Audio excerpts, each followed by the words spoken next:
Once upon a time in the kingdom of Zua, there was a legend about a mystical artifact called the Last Dragon's Tear. It was said that this tear was the key to saving the kingdom from an ancient curse that had befallen it many centuries ago.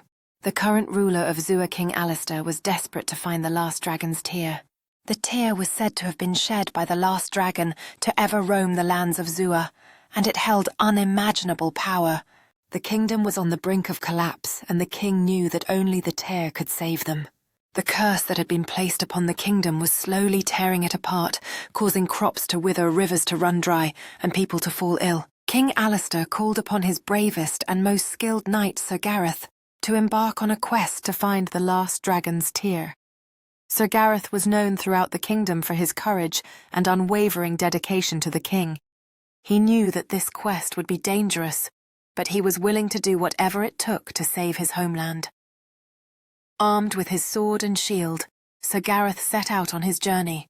He travelled through dense forests, treacherous mountains and sweltering deserts, facing countless challenges along the way. His resolve never wavered, and he pressed on, determined to find the tear and bring it back to Zua. After many weeks of travel, Sir Gareth finally reached the lair of the last dragon. The creature was immense, with shimmering scales, the colour of emeralds, and eyes that glowed like the sun.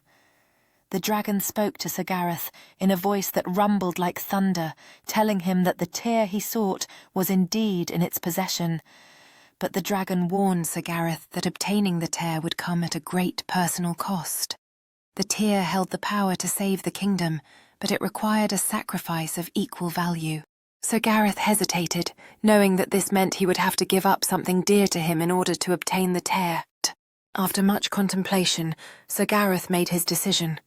He told the dragon that he would give up his most prized possession, his family heirloom sword, in exchange for the tear.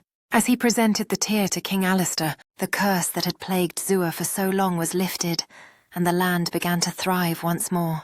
His heart, the cheers of the citizens outside echoed faintly, a reminder of the joy that had returned to Zua. But as Sir Gareth stood before the king, he felt a pang of sadness. He knew that he would never again wield his family heirloom sword, a weapon that had been passed down through generations of his family. He had sacrificed it in order to save his kingdom, and he knew that he would never be the same. In the end, Sir Gareth learned a valuable lesson about sacrifice and selflessness. He realized that sometimes, in order to achieve great things, one must be willing to give up something dear to them. And he understood that true heroism is not measured by the weapons one wields or the battles they win, but by the sacrifices they are willing to make for the greater good. And so the legend of Sir Gareth and the Last Dragon's Tear lived on in the kingdom of Zua, a reminder of the power of selflessness and the enduring spirit of heroism.